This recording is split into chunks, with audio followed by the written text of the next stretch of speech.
NR3, embargo e interdição. Objetivo: esta norma estabelece as diretrizes para caracterização do grave e iminente risco e os requisitos técnicos objetivos de embargo e interdição. A adoção dos referidos requisitos técnicos visa a formação de decisões consistentes, proporcionais e transparentes. Definições: considera-se grave e iminente risco toda condição ou situação de trabalho que possa causar acidente ou doença com lesão grave ao trabalhador. Embargo e interdição são medidas de urgência adotadas a partir da constatação de condição ou situação de trabalho que caracterize grave e iminente risco ao trabalhador. O embargo implica a paralisação parcial ou total da obra. A interdição implica a paralisação parcial ou total da atividade, da máquina ou equipamento, do setor de serviço ou do estabelecimento. O embargo e a interdição podem estar associados a uma ou mais das hipóteses. O auditor fiscal do trabalho deve adotar o embargo ou a interdição na menor unidade onde for constatada situação de grave e iminente risco. Caracterização do grave e iminente risco. A caracterização do grave e iminente risco deve considerar a consequência, como o resultado ou resultado potencial esperado de um evento, conforme tabela 3. 1, e b, a probabilidade, como a chance de o resultado ocorrer ou estar ocorrendo, conforme tabela 3.2. Para fins de aplicação desta norma, o risco é expresso em termos de uma combinação das consequências de um evento e a probabilidade de sua ocorrência.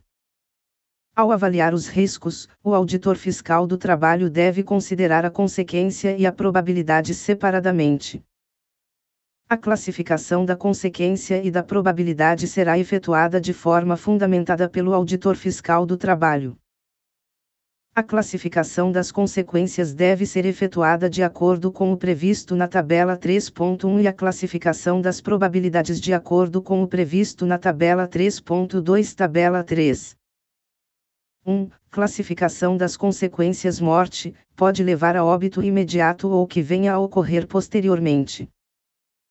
Severa, pode prejudicar a integridade física ou a saúde, provocando lesão ou sequela permanentes.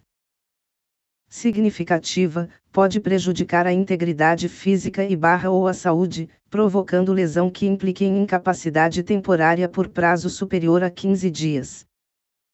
Leve, pode prejudicar a integridade física ou a saúde, provocando lesão que implique em incapacidade temporária por prazo igual ou inferior a 15 dias. Nenhuma lesão ou efeito à saúde. Provável, medidas de prevenção inexistentes ou reconhecidamente inadequadas. Uma consequência é esperada, com grande probabilidade de que aconteça ou se realize. Possível, medidas de prevenção apresentam desvios ou problemas significativos. Não há garantias de que as medidas sejam mantidas. Uma consequência talvez aconteça, com possibilidade de que se efetive, concebível. Remota, medidas de prevenção adequadas, mas com pequenos desvios. Ainda que em funcionamento, não há garantias de que sejam mantidas sempre ou a longo prazo.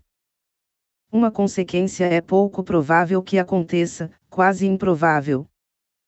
Rara, medidas de prevenção adequadas e com garantia de continuidade desta situação. Uma consequência não é esperada, não é comum sua ocorrência, extraordinária. Na caracterização de grave e iminente risco ao trabalhador, o auditor fiscal do trabalho deverá estabelecer o excesso de risco por meio da comparação entre o risco atual e o risco de referência. O excesso de risco representa o quanto o risco atual está distante do risco de referência esperado após a adoção de medidas de prevenção. A tabela 3.3 deve ser utilizada pelo auditor fiscal do trabalho em caso de exposição individual ou de reduzido número de potenciais vítimas expostas ao risco avaliado. A tabela 3.4 deve ser utilizada para a avaliação de situação onde a exposição ao risco pode resultar em lesão ou adoecimento de diversas vítimas simultaneamente. Os descritores do excesso de risco são: I, extremo; S, substancial; M, moderado; P, pequeno; ou N, nenhum. Para estabelecer o excesso de risco, o auditor fiscal do trabalho deve seguir as seguintes etapas.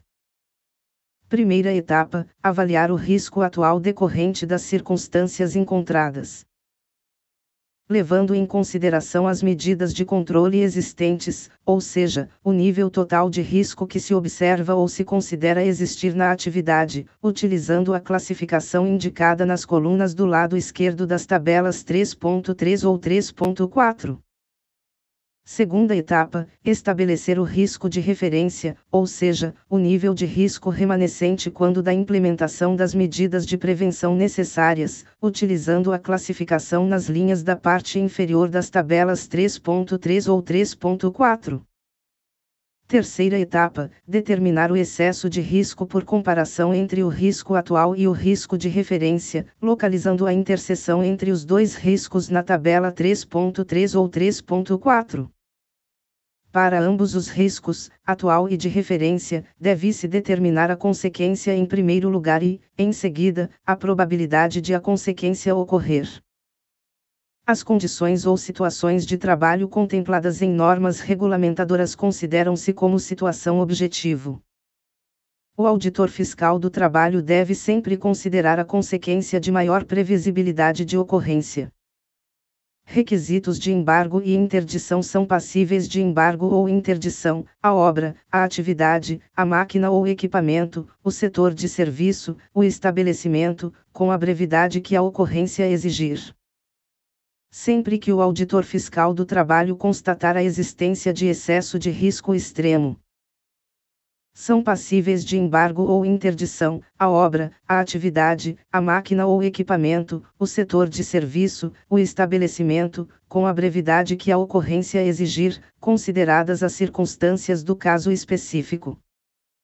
Quando o auditor fiscal do trabalho constatar a existência de excesso de risco substancial, o auditor fiscal do trabalho deve considerar se a situação encontrada é passível de imediata adequação.